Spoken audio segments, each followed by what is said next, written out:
Baik, bismillahirrahmanirrahim. Assalamualaikum warahmatullahi wabarakatuh.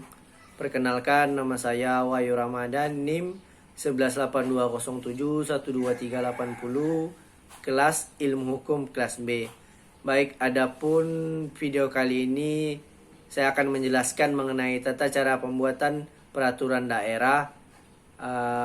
Adapun video ini ditujukan sebagai tugas sekaligus nilai UAS mata kuliah legal drafting. Baiklah, adapun tata cara pembuatan peraturan daerah adalah yang pertama, pembuatan judul. Setiap peraturan daerah harus diberi judul. Judul peraturan daerah memuat mengenai keterangan jenis, nomor, tahun pengundangan atau penetapan dan nama peraturan daerah. Nama peraturan daerah dibuat secara singkat dan jelas dan mencerminkan isi peraturan daerah. Judul ditulis seluruhnya dengan huruf kapital yang diletakkan di tengah margin dan diakhiri pada tanda baca. Baik, poin yang kedua yaitu pembukaan. Peraturan daerah terdiri dari A. Frase dengan mengharap berkat dan rahmat Allah Subhanahu wa taala pada pembukaan peraturan daerah sebelum nama jabatan pembentuk peraturan daerah dicantumkan dengan frase dengan berkat dan rahmat Allah Subhanahu wa taala yang ditulis seluruhnya dengan huruf kapital dan diletakkan di tengah margin.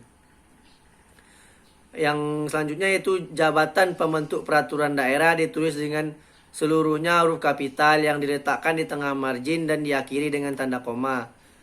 Selanjutnya yaitu ada konsedrat. Konsedrat ini diawali dengan kata menimbang. Pokok-pokok pikiran pada konsedrat peraturan daerah harus memuat unsur filosofis, yuridis, dan sosiologis yang menjadi latar belakang pembuatannya peraturan daerah tersebut. Pokok pikiran yang hanya menyatakan peraturan daerah dianggap perlu untuk dibuat adalah kurang tepat karena tidak mencerminkan tentang latar belakang dan alasan dibuatnya peraturan daerah tersebut. Tiap-tiap pokok pikiran diawali dengan huruf abjad dan dapat dirumuskan dalam satu kalimat yang diawali dengan kata bahwa dan diakhiri dengan tanda baca titik koma. Jika konsedrat lebih dari satu pertimbangan, rumusan pertimbangan berakhir berbunyi sebagai berikut. Bahwa berdasarkan pertimbangan sebagaimana dimaksud dalam poin A dan poin B, membentuk peraturan daerah tentang. Selanjutnya yaitu mengenai dasar hukum. Dasar hukum diawali dengan kata mengingat. Dasar hukum memuat dasar kewenangan pembuatan peraturan daerah tersebut. Selanjutnya ada diktum. Diktum terdiri dari kata memutuskan, menetapkan nama peraturan daerah. Sebelum kata memutuskan dicantumkan dengan persetujuan bersama Dewan Perwakilan Rakyat Daerah titik-titik dan Bupati atau Wali Kota titik-titik yang ditulis seluruhnya dengan huruf kapital atau diletakkan di tengah margin. Poin ketiga dalam tata cara pembuatan peraturan daerah yaitu batang tubuh. Batang tubuh peraturan daerah memuat semua substansi peraturan daerah yang dirumuskan dalam pasal-pasal. Pada umumnya, substansi dalam batang tubuh dikelompokkan ke dalam yang pertama yaitu adanya namanya ketentuan umum, materi pokok yang diatur, ketentuan pidana jika diperlukan, ketentuan peralihan jika diperlukan, ketentuan penutup. Baik, kita bahas poin mengenai ketentuan umum. Ketentuan umum diletakkan dalam bab ke-1. Jika dalam peraturan daerah tidak ada pengelompokan bab, ketentuan umum diletakkan dalam pasal pertama.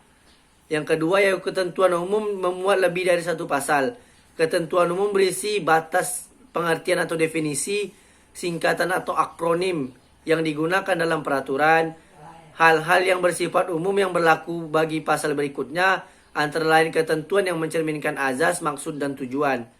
Jika ketentuan umum memuat batasan pengertian atau definisi, singkatan, akronim lebih dari satu, maka masing-masing uraian diberi urut dengan angka Arab dan diawali dengan huruf kapital serta diakhiri dengan tanda baca titik. Kata atau istilah yang dimuat dalam ketentuan umum hanyalah kata atau istilah yang digunakan di dalam pasal-pasal selanjutnya. Jika suatu kata atau istilah hanya digunakan satu kali, namun kata atau istilah itu diperlukan pengertiannya untuk suatu bab, bagian atau paragraf tertentu, dianjurkan agar kata atau istilah itu diberi definisi. Poin selanjutnya di batang tubuh yaitu materi pokok yang diatur. Materi pokok yang diatur ditempatkan langsung setelah bab ketentuan umum.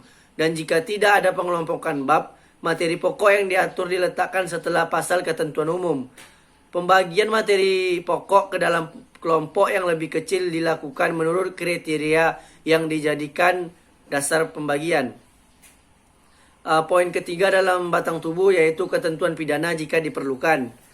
Ketentuan pidana memuat rumusan yang menyatakan penjatuhan pidana atas pelanggaran terhadap ketentuan yang berisi norma larangan atau perintah. Dalam merumuskan ketentuan perlu diperhatikan asas-asas umum ketentuan pidana yang terdapat dalam buku ke-1 Kitab Undang-Undang Hukum Pidana. Dalam menentukan lamanya sanksi pidana atau banyaknya denda, perlu dipertimbangkan mengenai dampak yang ditimbulkan oleh sanksi pidana dalam masyarakat serta unsur kesalahan pelaku.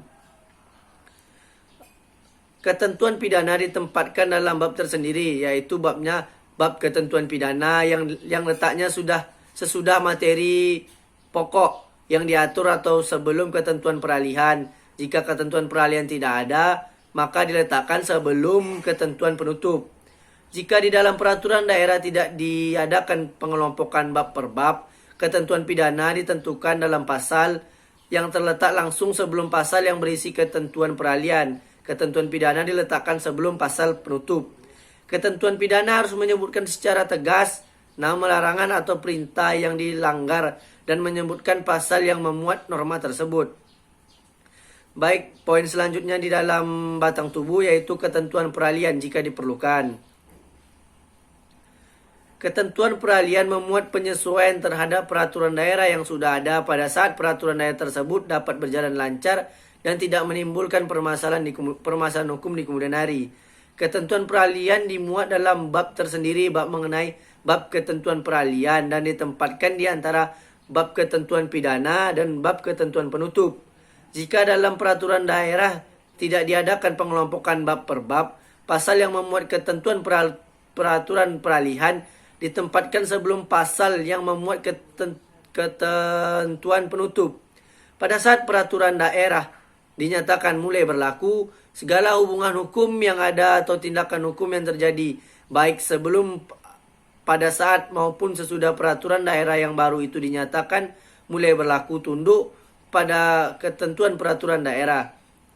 Jika suatu peraturan daerah diberlakukan surut, peraturan daerah tersebut hendaknya memuat ketentuan mengenai status dari tindakan hukum yang terjadi atau hubungan yang di dalam tenggang waktu antara tanggal mulai diberlakukan surut dan tanggal mulai berlaku pengundangannya.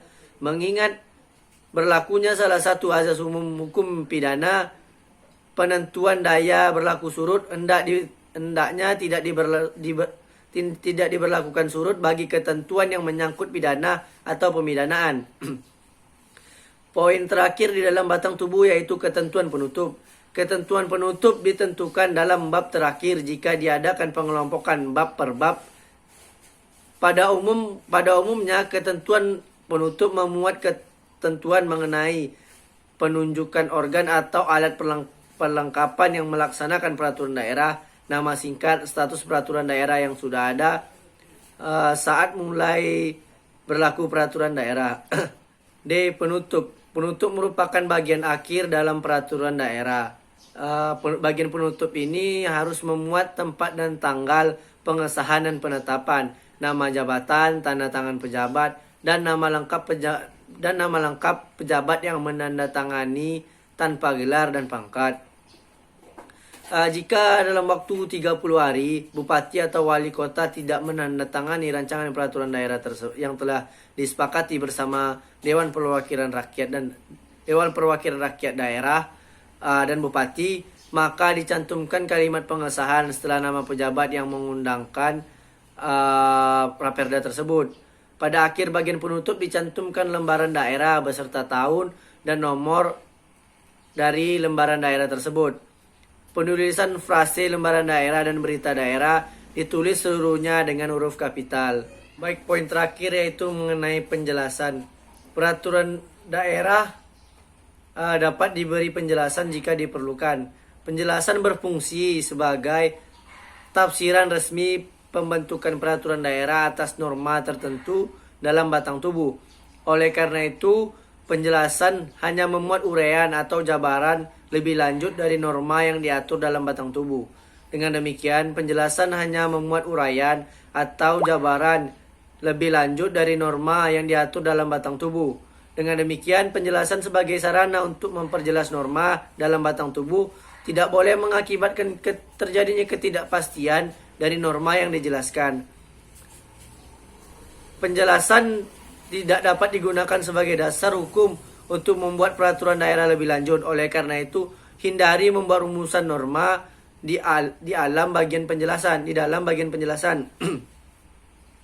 Naskah penjelasan disusun bersama-sama dengan penyusun rancangan peraturan daerah yang bersangkutan.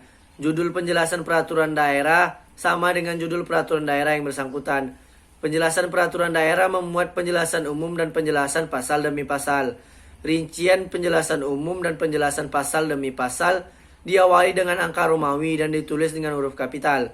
Penjelasan umum uraian secara sistematis mengenai latar belakang pemikiran, maksud dan tujuan penyusunan peraturan daerah yang tercantum secara singkat dalam butiran, konsedrat, serta azas, tujuan dan pokok-pokok yang terkandung dalam batang tubuh peraturan daerah. Bagian-bagian penjelasan umum dapat diberi nomor dan angka Arab jika hal ini lebih memberikan kejelasan. Baik, saya mencoba merangkum tata cara pembuatan peraturan daerah.